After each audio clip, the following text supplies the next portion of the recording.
हाम्रो यो जीवन अमूल्य छ। हाम्रो यो जीवन देखेर आफैलाई गर्व गर्ने लायकको छ र गर्व गरिरहनुपर्छ। ओहो, मैले कस्तो राम्रो जीवन पाएछु। फेरि यस्तो गर्व भने कस्तो राम्रो पाएछ भनेर जे पाइ त्यही गर्न मिल्ने सक्ने भएर चाहिँ म गर्व गर्छु भन्ने खालको होइन।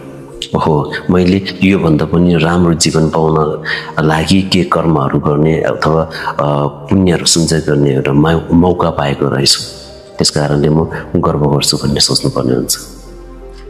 हाम्रो यो जीवन अमूल्य छ, तर पनि यो जीवन एउटा अनित्य हो, त्यो पनि थाहा हुनुपर्ने हुन्छ।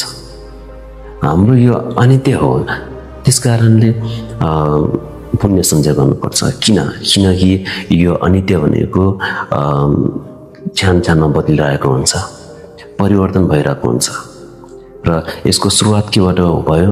जन्मिनु र जन्मेपछि त्यसको सुरुवात भएपछि त अन्त हुनुपर्छ। अन्त कसरी हुन्छ? त्यो मृत्यु भएर हुन्छ। र जो मान्छे यो बाँचुन्जेल आफ्नो शरीर तन्दुरुस्त रहुन्जेल पुण्यको कामहरू अथवा राम्रो काम सत्कर्महरू गरेन भने जब मृत्युको ढोका पुग्छ त्यतिखेर जति दुःख तपाईँले कहिले पनि भोग्नु हुँदैन। त्यतिखेरको दुःख हाम्रो यो दिमागले सोच्न सकिँदैन।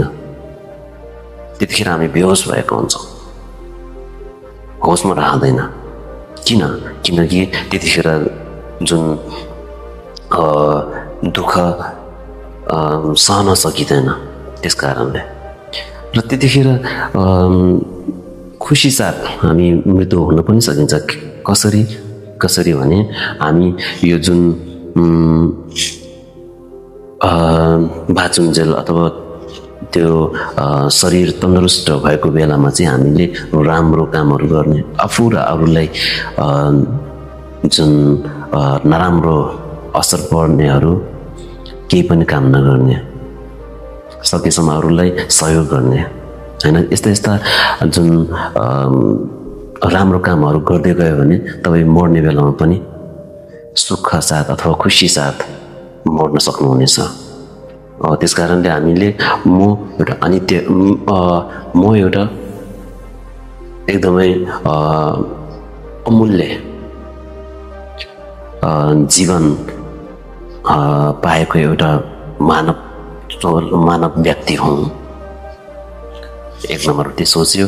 फेरि 2 नम्बरमा म एउटा अनित्य पनि हो, एउटा त्यो सोच्यो 2 नम्बर। 3 नम्बरमा ओहो, अनित्य भनेको म एउटा सजीव वस्तु भएको नाताले अनित्य भनेको त्यसको सुरुवात हुन्छ र त्यसको अन्त्य पनि हुन्छ। सुरुवात हामी कसरी हुन्छ? जन्मिनुबाट हुन्छ र अन्त्य कसरी हुन्छ? मृत्युबाट हुन्छ। त्यस कारणले म यो 3टै निश्चित छ हुनलाई। अब 2टा त भइसक्यो होइन। गर्व गर्ने लायकको एउटा मनुष्य चुन्नु पनि पायो। अनि यो अनित्य र सजीव वस्तु भएको कारणले म सुरुवात पनि भइसकेँ। के भन्छ, जीवन आमाले अथवा कहीँबाट हामी जन्म लियो भनौँ। अनि अब अर्को पनि एउटा निश्चित छ कि मृत्यु हो। त्यस कारणले म त्यतिखेर खुसी साथ मर्नको लागि अथवा मृत्यु हुनको लागि चाहिँ म अहिले राम्रो कामहरू गर्नेछु अथवा गर्छु भन्ने सुरुवात गर्नुपर्ने हुन्छ। हजुर, हस्।